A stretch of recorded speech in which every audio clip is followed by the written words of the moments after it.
Hello and welcome back to another Malifaux crew Unpack with Tabletop Odyssey.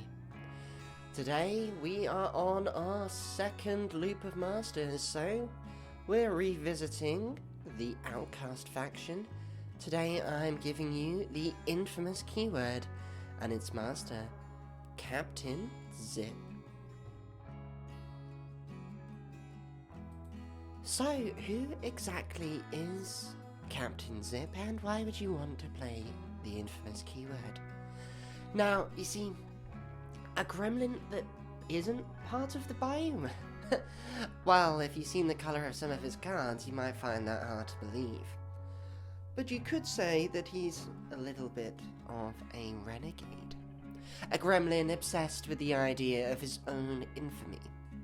Ever since he heard the aether voxes of great adventures, he clamoured to be part of one. A masterminding, monologuing villain, yes. So, he did what all good villains do, and he went and stole a guild airship. And not just any airship, a prized experimental one too. He has named it the Infamy, and now he goes about his days terrorising the local population from the skies. Because why wouldn't you? And of course, just so all of his victims know exactly who he is, he's making sure to monologue as he steals, robs and murders them. Now, of course, as part of this, by happenstance, while in a lovely establishment, Zip met the bandit Parker Barrows, one of his idols. And after a night of drinking together, they decided that they would join forces for the biggest, baddest, ultimate heist ever. Now, while there was a lot of, grandeur and great strength in this idea, unfortunately, it did not go to plan at all. It went entirely wrong. Partially down to the fact that, when you put a silly red in charge of your airship, things tend to go a bit awry. That being said, well, Zip and Parker's relationship is a little bit rocky now. It was certainly fun, nevertheless, and Zip is back in the skies where he belongs. So that's who he is, but why do you want to play him? Well, if you're still looking for reasons to play Zip, here are some you might like. A Sky Pirate. Now, if you have loved pirates and you love the sky, maybe you like Sky Pirates, right? How cool is that? Sky Pirates are the best. Whether you're a Final Fantasy nerd or whether you just really love the film Stardust, Sky Pirates are awesome. So why wouldn't you want to be one? He is fluffy and thematic. His crew are just a bunch of eclectic misfits. It's like you're on your own adventure. If you've ever played any role-playing game, I can assure you this crew is basically just your party, right? Chaos incarnate.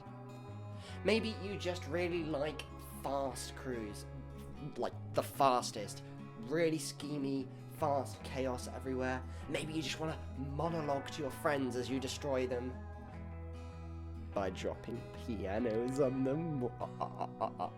It's just a comedy here and there and everywhere. Maybe, perhaps, you're just looking for a legal way to commit piracy. That's right. When you play Malifaux as a pirate, the piracy is technically legal. That being said, let's deep dive into the cards. First of all, we have the first title for Captain Zip, Cloudchaser, and they have the Drop the Pianos crew card. Now, on this crew card, it's got quite a few interesting abilities, the first of which is the Airlift, which is available to all infamous models. See, in fact, the entire crew card, for once, is available to every single infamous model. Now, Airlift is a really useful get-out-of-jail-free card. See, after an enemy has resolved an attack action targeting you, that doesn't mean they even have to hit, they can miss. You can drain a Soul Stone, and then the model can move 4 inches and gain Hastened, allowing you to run away with an extra 2 speed. Hastened is really useful, and not that this crew really needed Hastened, you're already fast enough. Getting an extra 2 speed on all your models is just going to have you zipping everywhere. Get it? Zipping. You then have Air Raid. See, with Cloudchaser, the first turn is really important for you. You're going to get out the gates really quick, and Air Raid basically allows you on the first turn of the game, as long as your enemies are staying 4 inches away from you, they can't target you, and they ignore you in drawing line of sight. Now, of course, there are going to be some situations which you might get clipped by abilities, but for the first turn, you're basically going to be scot-free. And that is just really useful. Now we combine this with the Bombs Away tactical action. Now this is available to everyone and has a range of 6 for the mere cost of a 7. It's a little bit risky. You can create a piano marker within range. Now these aren't like normal markers. These guys are 40 mil, height 3, blocking and impassable, meaning that you can hide behind these quite easily, making it even harder for enemies to get abilities targeting you, especially after the first 10. That being said, it also provides the awful effect that enemy models within an inch of it have to discard to declare interact action near it, meaning that you can just drop a piano down near your enemies and be, no, you ain't gonna do that. So, for example, in plant explosives, dropping these all along the center line is going to make it very difficult, not only for them to drop bombs over your side, but also for any schemes that require the center line or the center. I'm looking at you, ley lines. That's going to be very difficult to do if there's a piano nearby. Now, beyond that, there is also probably a really fantastic trigger here. One of the best sort of tokens you can throw out here is from the Crow trigger Howl, where enemy models within an inch of the Mide marker have to pass a willpower duel or gain Craven, which is going to stop them from interacting and ignores them for strategies and schemes. Now, of course, the piano is going to stop them really interacting, or at least make it harder anyway, but the Craven is just a flat, no, you can't do that. Now, this can backfire a little bit. It can turn off like your own assassinate targets and things like that, so do be wary. But at the same time, Craven is so powerful for scoring. You want to be putting pianos down right in the key places where you expect your opponents to want to be interacting, and that's quite important. Not only that, but you also want them near your models because they are going to be used later. Now, Captain Zip Cloudchaser himself. This guy is probably one of the fastest models in the entire game. He has speed 7 and flight, which is fantastic as is. Remember, this keyword gets access to hasten, which will allow him to go to speed 9. Oh my god. And then combine that with the full speed ahead signature tactical action, which for the cost of a 6, you can target an ally, which can include yourself, and move them 5 inches, ignoring models and terrain, and then give them hastened. So you full speed ahead straight off the bat, give yourself hastened, that's 5 inches, and now you could potentially have 3 times 9 inches in movement after that, which I believe is 32 inches of movement from this model. Nice. It has some really good triggers on this signature as well, including the ability to make a piano near you, or to copy a marker and make a friendly copy of a marker. This can be a scheme or a piano, or anything else that you might feel is necessary. And you also have the stone trigger, which allows you to get an enemy within 6 inches of you pulled directly towards you. Now, this is great for unpacking your entire crew, but it's probably going to be used on Zip himself as just an extra move. He is going to be zipping everywhere. Combining this with Chatty, which allows the enemy models within 6 have to discard a card to declare the interact. He's basically a piano himself. I believe the effects do stack if a piano and Zip is nearby, so basically don't bother interacting against this crew. They're really good at turning that off. If he gets right into it, dropping bombs or pushing markers up the field for the strategies, oh my god, it's going to be really difficult. That being said, he does have some other tricks up his sleeve. See, he also has the showboating ability, so when he ends his activation, if he's cheated fate, he can draw a card. Now, last edition this used to be on basically every model. Shame it's not, but it's on him still, and that's really important. Basically, if you're going to fail an attack anyway, or an ability anyway, you can cheat a terrible card from your hand just to draw a new one at your end of your turn. And that is a really useful way of using it, just to get those bad cards out of your hand, and get something better in there. And also, if you do cheat a better card in order to get something off, well, even better, you're going to replace the card in your hand, so it's not lost. He has 2 attacks available to him. First of all is the Monologue, which is a melee attack that targets willpower. Not many of those out there. Does 2 damage and moves the target 3 inches and gives them entranced. Not bad. Good for pushing them off informants. But it also gives them a Craven token on a ram, which is amazing. We've talked about how good that is already. And finally, also, the Tome Drawout Secrets to get a ski marker. These are all fantastic triggers.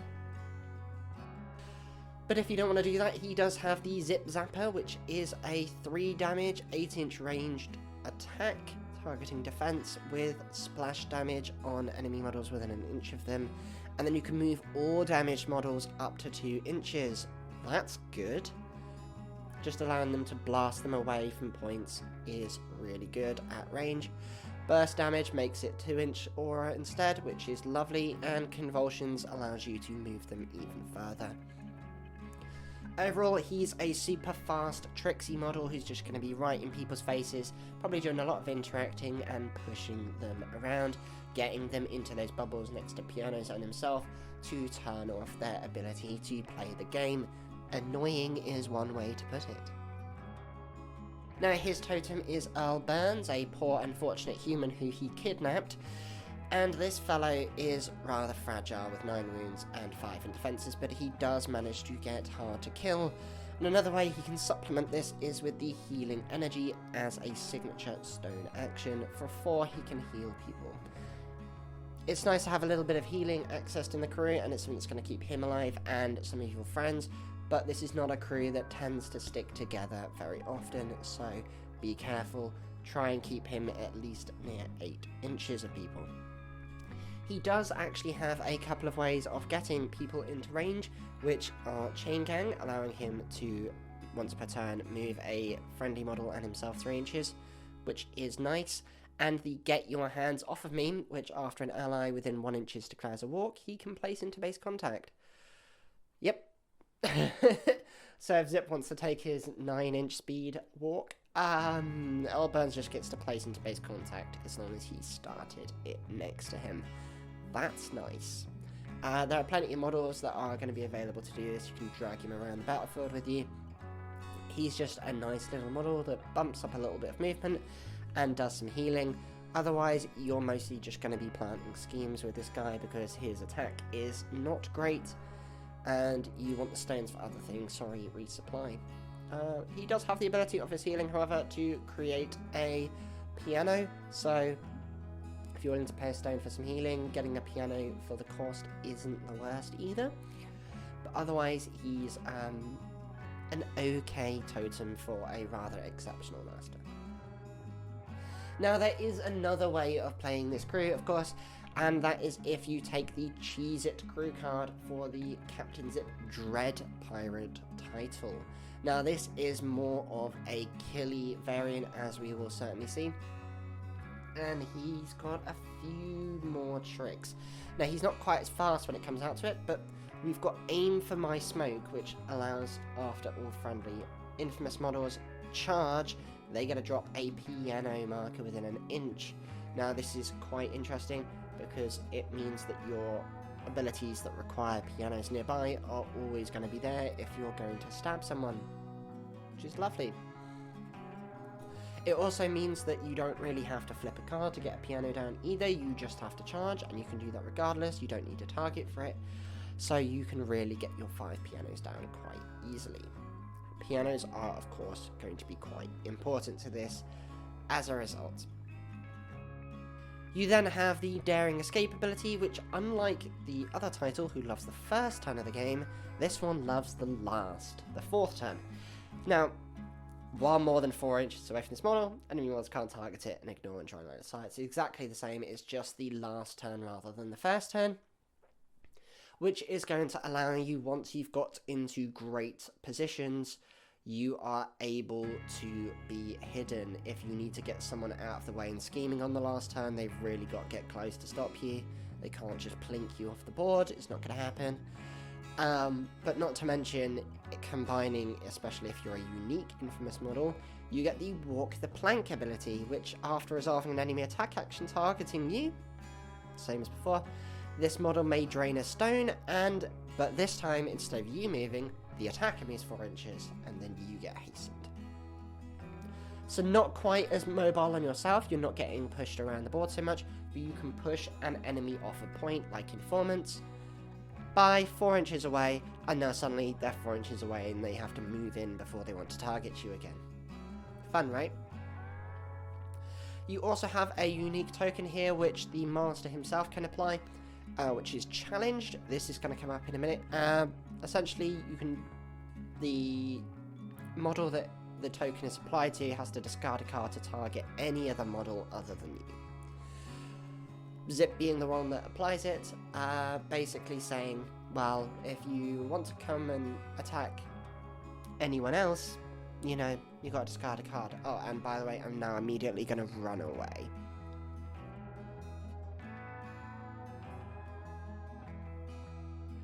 The Dread Pirate himself now, he is a little bit slower, you've probably noticed, with only 5 speed, but that's okay, because he's got Swing from the Rigging, so at the start and end of his model's activation, he can move 3 inches. So he's essentially got 11-inch movement in him, if you want it. He's minimum going to be moving 6 inches a turn. It's quite nice, it's deceptive, but it does mean that any doors that target speed are going to be a little bit more painful for him. He does still have flight though, so it means terrain's not going to bother him quite so much, which is a fantastic ability. People always underestimate flight. I think it's great, even just getting onto buildings, but also charging through the other side of them. It's great because you don't really care about the buildings anymore. You then have for Gold and Glory. Now this allows you to target another ally only, so you can't target yourself here. The target moves its speed towards an enemy marker. It ends its move in base contact with the marker. May remove it to draw a card from your discard of 1 to 5, and you can use the mask trigger to get them to declare a melee action. Now this is quite nice. It's going to be used mostly on your totem and some of your more bustier henchmen. Has to be an ally, remember, so keep it in keyword. It's nice. I wish you got the movement a little bit more, but you'll find out now that sometimes it's just positioning that needs to be thought about. See, Zip himself isn't necessarily going to be someone who's right up front compared to his other title. And that comes to the cannons ability. See, the cannons are an amazing gun action. They're stat 6 and 4 damage. They're once per activation, which is not great, but if you've got any way of obeying, even better. But it can be drawn range and line of sight from any allied model, so it doesn't matter where he is on the board, he's always going to have a gun, 4 damage gun, 4 inches out from any of his friends, which is amazing. Allies within 4 inches of the target, which if you're drawing line of sight from them, is going to be there, may also move up to 3 inches, which is nice to get them out of sticky situations. But this can be just a good bit of damage. He also has his Cutlass, which is 3 damage, stat 6, and gives out challenge on a ram, which of course will be very important.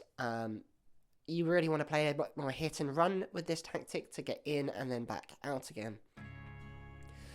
Now, the coup de grace of this model is your money, your life, or maybe your hat. A stat 7 against your willpower magic attack does no damage, and the target chooses a loot upgrade and you get to attach it. Well, that's nice. Now, when you have loot upgrades, the fine have it back allows you, when you're dealt damage, you can remove one of these to reduce the damage. And the trigger for your money, your life, or maybe your hat, you can either remove a token from yourself or pay a stone. If this action fails, you can then declare the fire the cannons action, ignoring range once per activation, against that target. So, turns out you can actually fire the cannons twice. Funny. Sometimes I think it might be worth failing one of these on purpose, just to get that extra fire the cannons action, especially if you've already got a couple of loot. Now let's take a look at these loot upgrades. These are actually really fantastic, if I'm being honest. First of all is the treasure map.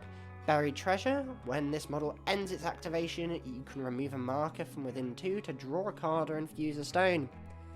Oh yes. Infusing stones are going to be really important. There's not many ways of doing them in the game.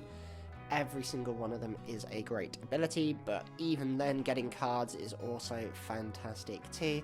There are no bad options there. I would not be surprised if this is the one that your opponent tries to deny you. You then have the powder keg, which gives you a explosive surprise tactical action, which is range of 6, a TN of 6. You make a scheme marker, and enemies within 2 inches have to pass a TN 14 speed roll or take 2 damage. If you don't get a raise on this, which is an 11, the marker and the upgrade are disappearing. Your opponent should probably choose this one just because it's the most risk averse. Finally, you've got the dashing hat, which is a fantastic tactical action that says better listen now. On a 6, other ally only. Sorry guys. Once per activation, target declares an attack action at +1 damage. So sorry, no stacking it on your fire the cannons, but it does allow you to boost some of your already good damage across the keyword. All of which are amazing options and make this guy a threat in melee and at range. And he's still able to grab some cards and make schemes from afar too. He does a little bit of everything. Now, his totem happens to be our good friend, the Mancha Roja, who is basically just a slightly spicier Wrastler. Now, this guy has Caught in the Ring, which is going to combo really well with Challenged from Zip, because models engaged with him cannot target other models with the attack actions. So, if you're engaged with both Zip and Mancha Roja, and he's put a challenge token on you, well, you now can't target Zip, you have to target Mancha Roja, and you have to discard a card to target him too. He has Expert Climber, which is going to be fantastic for getting up buildings, and Rush to increase his charge range by 2. Remember, in this keyword, he's going to drop a piano at the end of this, which is fantastic. Now, this leads into his takedown ability, so it's a stat 7 attack that is almost certainly going to receive a positive because you've charged, dropping a piano next to you. And he's got a crit strike on there and can also give you burning, so that's a nice, very accurate attack. He then has Tap the Ley Line, which is nice to have, I suppose, if you've got the stones for it, and Toss in the Mud, which can target friendly models, it moves them 2 inches, and then removes a token. It hands out Challenge too, which is nice, but it's almost a little bit awkward because you want Challenge on someone else, but Challenge is still fun to have. Getting friendly models moved up a little bit, nice. Moving enemies off of points, even better. Very niche case ability there. The best action on this card is off the top right though, which it can only be declared if he is on an elevation of 2 or higher, so make sure that you are getting onto a rooftop. Place him within 5 inches at a lower elevation, you're dealt 1 damage, 1 damage to all enemy models in base contact. Well, all models, not just enemy ones. And then you can declare an attack action which receives a positive. A double positive if there is a piano nearby. Oh, don't forget how big pianos are too. They're quite large. Keep the pianos nearby. They're really important. Jump off them, and smack them with a gremlin or a cow, and it will be nice. Solid little pseudo tank there. Which brings us to the rest of the keyword. You've got your henchman, the first mate, up first. He has to be. He's the first mate. Now, this guy is a very interesting model. He's a bit deceptive in what he does. He is stealthy and has butterfly chunk and leap, so he's quite a mobile beater. He's going to be running around the flanks, but also he's got a 3 damage anchor with crit strike and pouncing strike to jump to others, which is going to basically allow him to whack any scheme runners with an anchor and just murder them. His leap also has the amazing hidden cast trigger, allowing him to make a scheme marker in base contact after him. So if you've got that time in hand, this is going to save you in the long run when it comes to your so-called leap or scheme leap scheme, because realistically speaking, it's a signature. If you've got 3 times 6s of tomes, obviously, you know, you can just drop 3 schemes down and move 18 inches. Nice. Then you've got the Menacing Croak, and this is more important than you think. It's a interesting tactical action, 6-inch pulse out, and TN 12 willpower duel or gain entranced and move them directly away from you. Get some enemies off you if you don't want them there, freeing you up. Pushes people off of markers, which is great, and has 3 fantastic triggers. First of all is the Tome trigger, which allows you to remove a scheme. You then have the Mask, which once per activation places you within 3 inches, and then you declare the Menacing Croak again. Lots of passing out there, that's fun. And then finally, that's the Signal, which will probably be one of your most used stone triggers, if all things pan out. All friendly models in play with the off-the-top rope action that we've just seen on Mancha Roja may declare it if able. These actions may generate actions. Basically, for a cost of a stone, up to 4 models, because there's 4 models I believe you can get in this crew with off-the-top rope, can just jump off a building or a piano or whatever and smack someone with a positive. Nice. That is such a cost-efficient trigger, and because it's a stone trigger, which rightly so, you don't have to fish for the right suit either. It's just there in your back pocket. Menacing Croak. I mean, you don't even need enemies nearby off the Croak. You don't really care about that. You just pay the stone and go, yeah. Bunch of wrestlers jumping off rooftops, smacking you. This guy is amazing even just for that. He's great at scheming, great for hunting schemers, and that's the Signal is just fantastic. Moving on, we have Burt Jebson, who is a rather cheap henchman as well, and he is again fitting that same role as a scheme runner hybrid scheme runner hunter. He's got a few things going for him. First of all, movement 6. And with hasten can get further with the onward signature that heals on the trigger, nice, which is going to let him just run around all across the board. Not quite as efficient with the trigger as the first mate, but he's still quite fast regardless. And he's got the check is in the mail tactical action, which allows him to throw a scheme marker down at range and then doing a nice little defense duel for damage. Giving him a little bit more range on throwing out your schemes.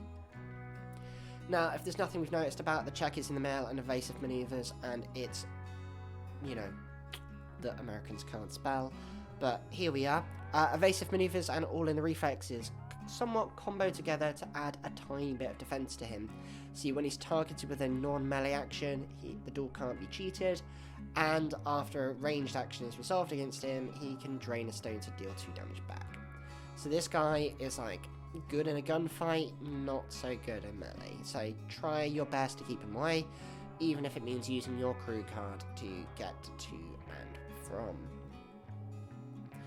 He does have a couple of attacks as well. He's got a knife that can get crit strike, which is nice, but you probably won't be using it. And the backwater pepper box, more specifically, which if the target's near a pepper piano, you're going to get positive and can ricochet. Nice 2 damage, that 6 shot there. Not the worst. This guy's going to be largely a nice, cheap schemer that has access to all your crew card abilities regardless of the title. He's not bad, quite honestly. And getting scheme markers down at range. Remember, he could walk 6, declare an onward, and then check in the mail. So that's, 18 inches or 20 inches if you've got haste to get a scheme down at way. Not bad for 6. You've got his best buddy Gracie next. Gracie is more definitively what can be described as the tank, I guess, of the keyword. In that she's got 11 wounds, 6 defense, and armor, which is very nice. And combining that with Eat Your Fill, if she manages to kill someone, she's going to heal. Lovely. She does a couple of things, however, most of which is utility with Ride With Me, targeting a friendly model of lower size, which basically all gremlins are, and moving it 5 inches, and then if it targeted another friendly model, that friendly model places next to you. So a nice move, or scheme within this model. You get a lot of it. Like I said, this crew is hypermobile. Survival skills, once again, there to heal her up. And then if you're going to be charging, remember, if it's in Dread Pirate, you're going to drop a piano at the end. Ramming speed is going to add +1 skill and any suit to your charge. And if you're near a piano, the hip check gets a positive, and that's a 3 damage stat 6 attack, which is really nice. Which can rampage to move you an extra 5 inches, dealing 1 damage to anyone who fails a speed door you move through, as well as handing out entranced and removing schemes. You've got a lot of ways to remove schemes in this crew, and you're going to see even more of that. She's nice to have. She brings up your slightly slower models. I think she's a good fit to put near Dread Pirate or Mancha Roja, for example. We'll see. Next up is Toast, who is deceptively fast. Honestly, this model is one of many versatile Bayou models that you have access to. Back when our good friend Captain Zip used to be a Bayou and Outcasts master last edition. He's now just Outcasts, but he still has a few Bayou models. Toast is one of them. And Toast, despite having 5 speed, has All-Terrain Turtle as a signature tactical action, allowing him to move 4 inches, ignoring models and terrain. A little bit of damage on a duel if they fail. Along with You Take the Wheel, so once per turn after he resolves the walk, he can discard a card to interact, ignoring engagement. Yes! This interact action may target a model marker with enemies in base contact with it. That's like a Don't Mind Me fused off a walk for the cost of a card. This is fantastic, even if all you're doing is walk, drop a scheme, all-terrain turtle, walk, drop a scheme, or whatever combination that you feel. That's still really useful. And this guy also has ramming speed as well, so that suits and +1 skill. That makes his attack a stat 7 on the charge, dealing 2 damage and 3 on the charge as well, so that's pretty nice. 3 damage, stat 7 on the charge, with a built-in reposition to move you another 3 inches. Not bad, not bad. Deceptively strong. He's going to be largely scheming though. That's kind of his job. He does, however, have a flamethrower as well, which is funny if you want to throw fireballs at people. 2 damage, targeting speed, and enemy models within an inch are going to get burning. There's a crit strike and a rampage on there. Both are nice triggers. This is just a nice way to get a little bit of splash damage out there, and a nice long-range gun into the crew, so he can do a bit of plinking if necessary. Targeting speed, again, a resist stat that you don't often see. But yet another good schemer. Very solid model. You then have Mossbeard, which is a shared model with Angler, one of two in this keyword. And Mossbeard is cost 7, and he is an interesting one. He's got Peer Through Fog, so he ignores concealment, which is a bit weird. And then he's got Hard to Kill, so 9 wounds, hard to kill. He's okay. He's going to stick around purely because of things like Endure It, which is yet another healing action within the crew, especially if you've got Earl Burns sticking around. Lots of healing. This one doesn't need a stone though, and targets allies only, heals 2, +1 for raise, and gives out hastened. One of the few other ways you can get out hastened that might be worth considering. His signature is a little bit redundant, if I'm being honest. Once per turn you can make a copy of a marker, essentially, and then delete the original within 3 inches.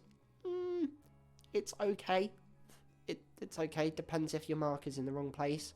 You just want to shuffle your piano up a bit. You've also got a Harrowing Tail, which is his attack, which deals damage equal to the difference in the number of cards in your control hand and maximum size. It's okay if you're managing your card hand well. Both masters have ways to get draw. It's not the worst. It's got Crit Strike. That's nice. Survivor skills, that's okay. You can move people, uncomfortable twitch, and a stone trigger to declare it again. Probably wouldn't use that. Mossbeard is very much a hit or a miss. It depends how much healing you're going to need, really. Probably more a miss than a hit, especially as we look at some of the other options. On to our minions now. First of all, we've got the Wrestlers, which honestly are they're just Mancha Roja in minion form. These guys are great, 9 wounds, and they are very unique in a certain situation because of tagging. So these guys, instead of deploying normally, they can be deployed at the start of turn 2, so they're completely avoiding all damage on turn 1, and then they just deploy within 2 inches of an ally and not on terrain. Annoyingly not on terrain, but you just poof yourself straight into wherever you need them to be. So you could just have, like, say, Cloudchaser just zooms up the board right into the enemy crew, and then, you know, the start of turn 2, suddenly you could have up to 3 Wrestlers just suddenly appear in the middle of their crew. Hi! That being said, they've also got a nice little defense in combat finesse, so enemy melee can't cheat against them. That's nice. But you have the combo, again, of Expert Climber and Off the Top Rope, which is going to get you on to terrain pieces and then jump back off them and hit people with a melee attack at a positive, which is great, especially when you combine that with the ability from the first mate to basically do it all at the same time from wherever. Fantastic. You then have the Wrestle attack, which, of course, if you've got a friendly marker within 2 inches of you, you can remove it. Scheme, Remains, Piano, whatever you need. You can remove it to gain a positive, not quite as strong as just being near a piano, but it's still nice, considering these guys do 3 damage, even if it's only at skill 5. And then they've got a trigger to place a piano nearby, so if you didn't have one to begin with, you can step one down, and then if you want, just remove it, get a positive, be a bit more accurate. A different model within 1 inch of the target is dealt the same damage -1 is a fantastic. Sweeping Strike is just great in general, but splashing out damage, imagine just these guys just jumping in and just murdering something. God, these guys are such good minions.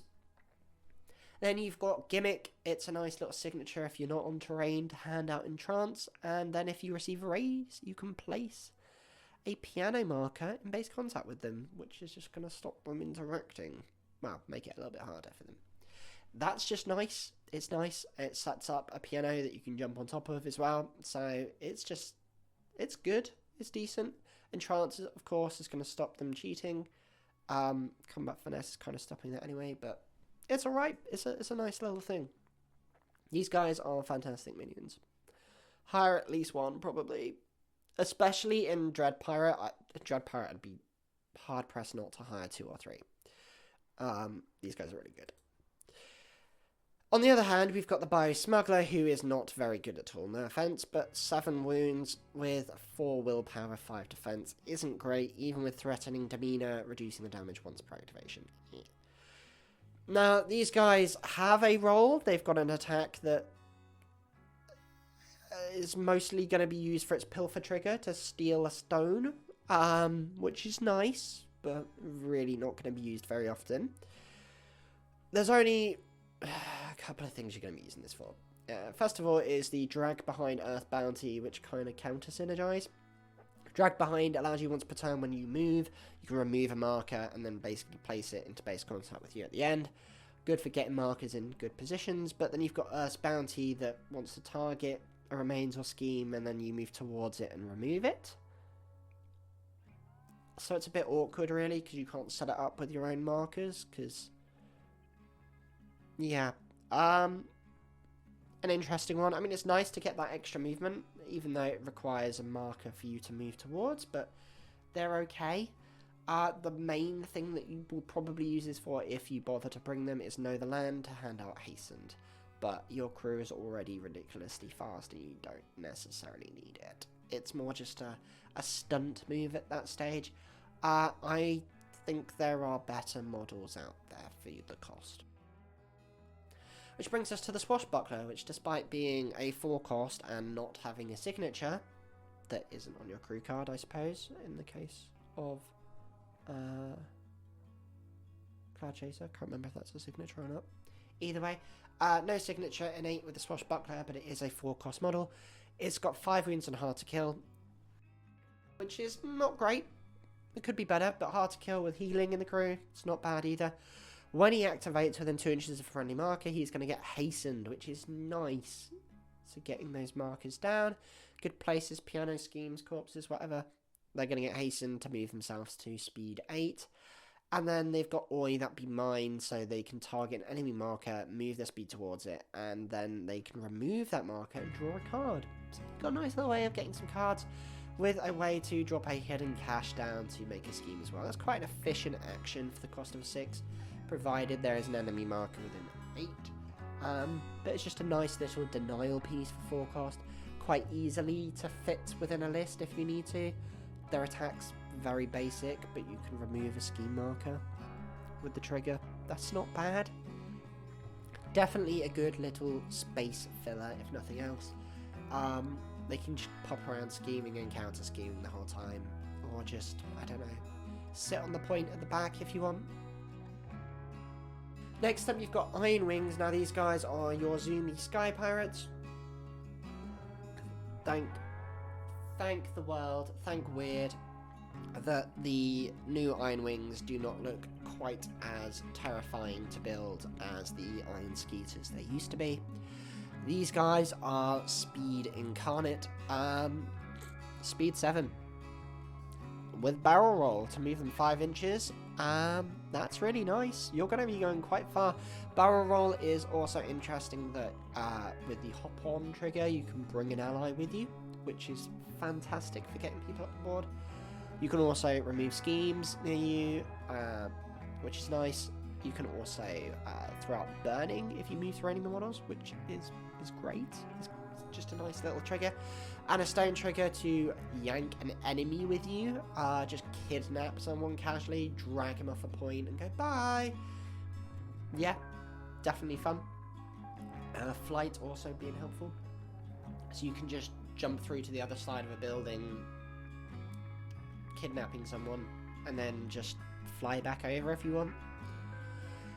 Follow that up with Sputtering Exhaust. It's quite interesting here. This is probably the only real example of concealment that needs to be ignored, but you can ignore it anyway. Just an aura of concealment. Makes this crew a lot better into gun crews, obviously. Quite nice. And then a 2 damage attack that hands out Entranced, pulls people with him and drops out schemes. There are worse things out there. These guys are just going to be nippy little scheme runners that help your Unpack. 6 cost, could be worse. Which brings us on to out of keyword models. I've got 2 for you today, and first of all is the Prospector, a versatile model for 5 cost, and it's just a better bio-smuggler, if I'm being honest. It's very similar. It's still got the Earth's Bounty tactical action, so it's still got that move towards a marker, delete it. That's there. Manipulative maybe isn't as good as Threatening Demeanor, but turning off Cheating Fate, you know, your opponent's hand isn't very useful. Their hand's going to be discarded quite a lot with your various effects, so you know, that's good. They'll be empowering a lot more against you. Think about that. You've also got Expert Climber, which is just nice. So once per activation, you know, you're ignoring vertical distance with your walk and charges. Allows you to get onto the terrain if you need to move around a bit. You have an interesting lucky break here. So if the target's already activated, you're going to get a tome here. It's 1 damage, no one really cares about that, but you can make a scheme or you can move towards a scheme, ignoring vertical distance. It's nice to have, nothing special, but the real reason why you might consider taking this, remember it's versatile, so it is just 5 cost, is for I've Struck a Vein, which can target friendly models and it can move them their speed towards a piece of terrain.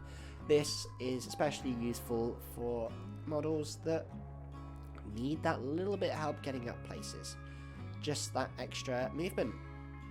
Along with Lover's Leap, increasing the movement by 4 as well, which is just fantastic. You can also use this on enemies to pull them off of buildings, scoring, make it look like an accident, or pull them away from explosives, informants, markers, the lot, which is just great. Force movement's fantastic. Having the option here is really good.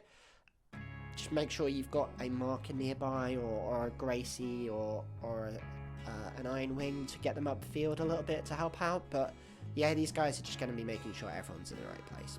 A worthy consideration. And then I'd be remiss if I didn't mention the Hodgepodge Emissary. It's just a fantastic model. We mentioned the effigies and emissaries a lot because of quick study. Allowing them to gain the keywords of the friendly leader makes them just fantastic, really. Obviously, you can replace 4 health from the leader if your leader dies, taking 4 damage yourself. Not bad once per game. You know, that's good.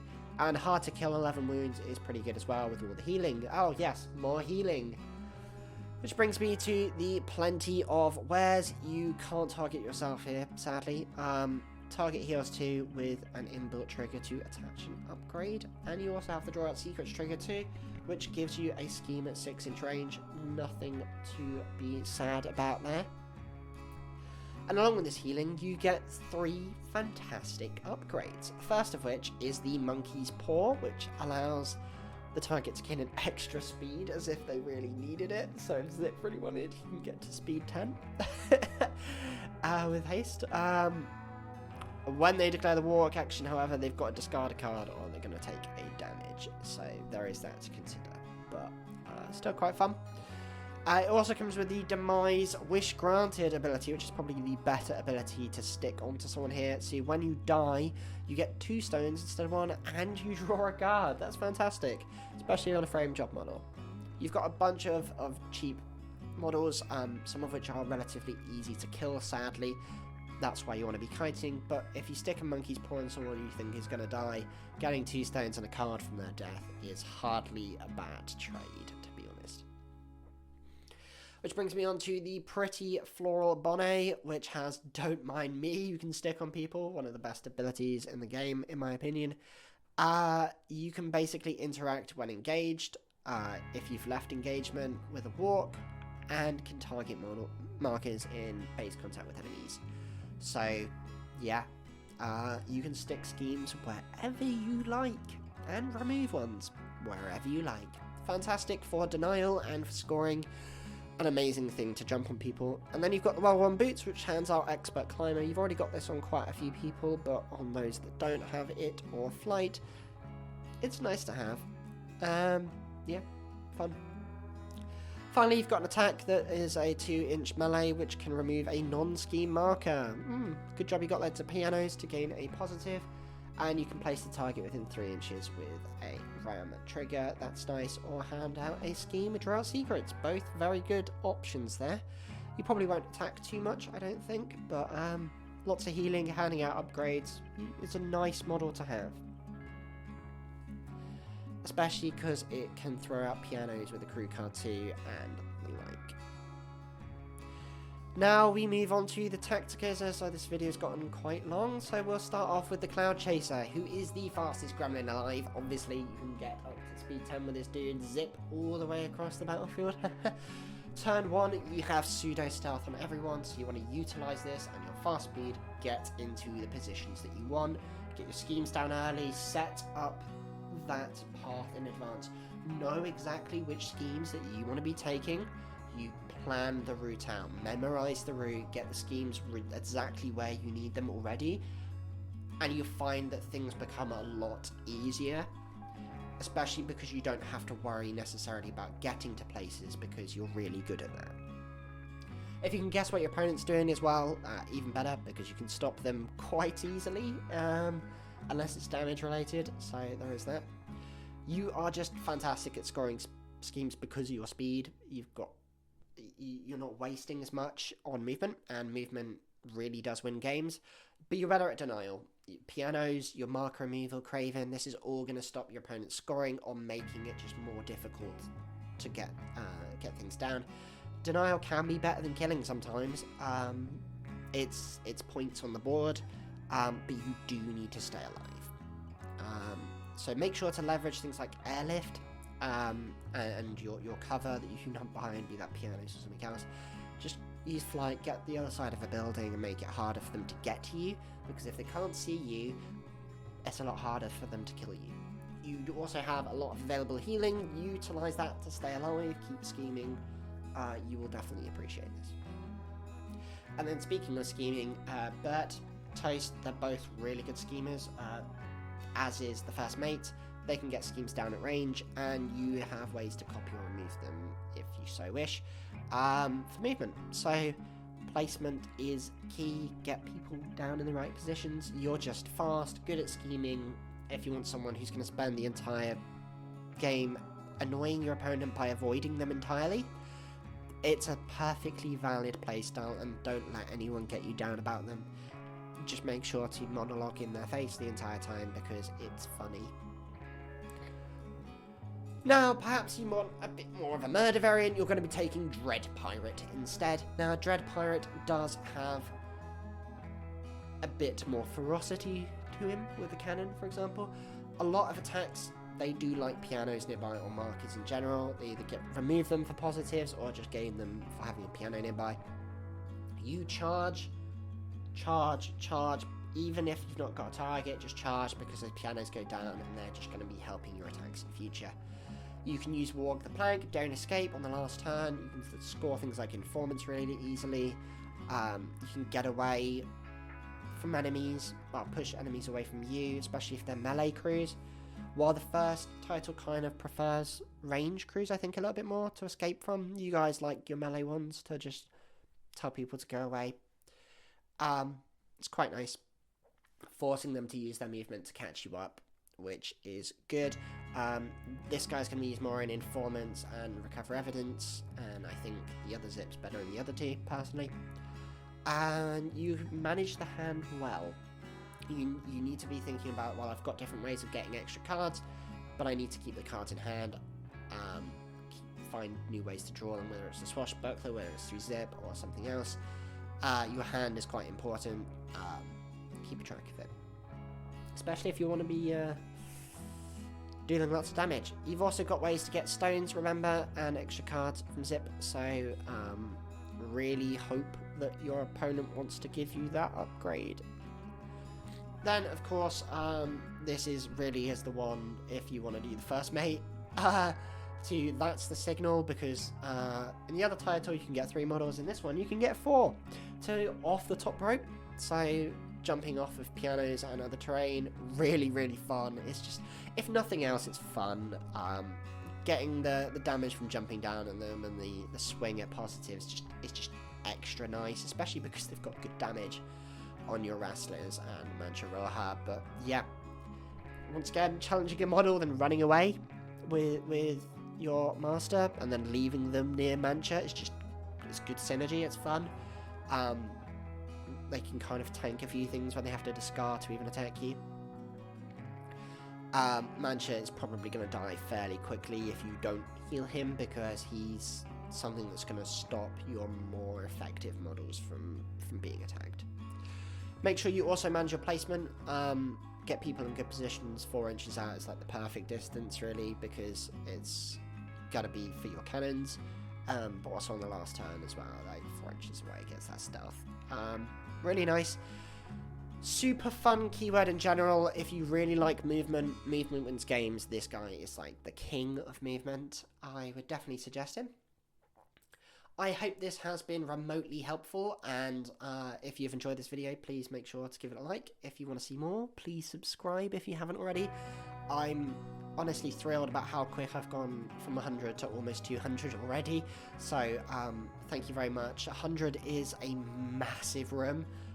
200 people in a room, that's still quite a lot, you know. That's wow, thank you. Please leave a comment down below who you want to see next. Yeah. Thank you very much for watching, and this has been Tabletop Odyssey.